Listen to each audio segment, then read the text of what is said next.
Angka kesembuhan COVID-19 di Indonesia, khususnya Jawa Timur, melonjak tajam sejak pertengahan Juli lalu. Lonjakan terjadi setelah pemerintah melalui Kementerian Kesehatan mengubah kriteria kesembuhan.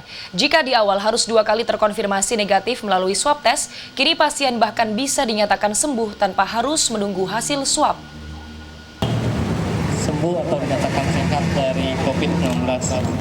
Seorang warga Surabaya yang terkonfirmasi positif COVID-19 dibolehkan pulang ke rumah setelah menjalani isolasi di fasilitas karantina yang pemerintah. Tim kesehatan menilai orang tersebut sudah sehat, dilihat dari kondisi umumnya yang baik, meskipun hasil swab tes kedua belum keluar. Ini adalah satu dari ribuan kasus klaim sembuh di Jawa Timur, khususnya Surabaya, setelah aturan baru diberlakukan.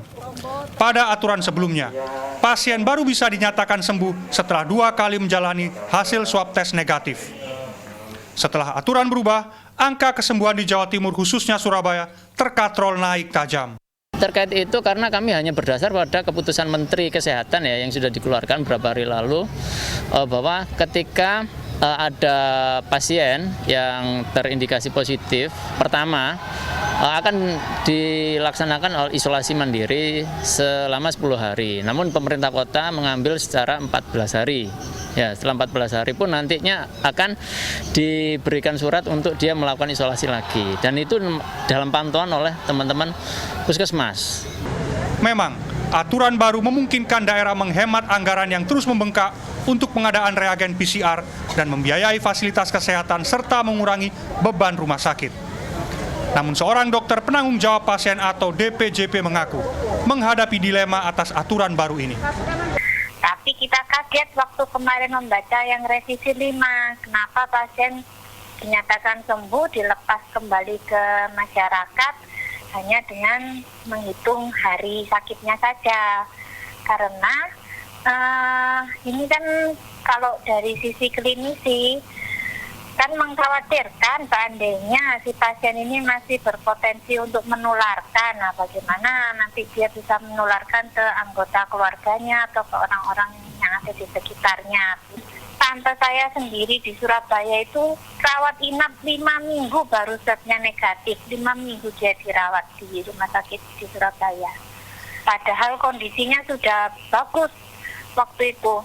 Jadi ya menunggu hasil swab, tapi ya nggak apa-apa, kita benar-benar pastikan memang swab negatif dan bisa pulang. Angka-angka kesembuhan ini seketika menjadi klaim prestasi pemerintah. Namun di saat bersamaan, keselamatan publik juga terancam. Menurut Dr. Trima Harani dari Ikatan Dokter Emergensi Indonesia, seharusnya pemerintah tetap berpedoman pada hasil swab tes, bukan semata pada amatan mata karena yang dihadapi adalah virus. Jadi sebetulnya swab akhir itu juga penting. Kenapa? Karena swab akhir yang menentukan negatif itu akan juga memberikan kepada kita sebuah keputusan orang ini sudah sembuh atau tidak. Meskipun kondisi umum pasien tidak menunjukkan gejala klinis, tidak ada jaminan virus COVID-19 dalam tubuhnya tidak menularkan ke orang lain. Apalagi tidak semua orang memiliki rumah layak untuk isolasi mandiri. Pemerintah itu harus ikut memastikan bahwa di rumah pun ini orang ini situasi rumahnya itu seperti apa. Itu kalau bisa sih harus memastikan itu, kepatuhan itu tercermin dari situ juga lah. Kalau misalnya di rumah ada 5 orang keluarga, kamarnya cuma 2, kamar mandinya 1, ya harus siap-siap ada potensi penularan yang mungkin lebih besar. Menurut Irma, dalam aspek isolasi mandiri yang perlu diperhatikan adalah jumlah orang dalam satu rumah.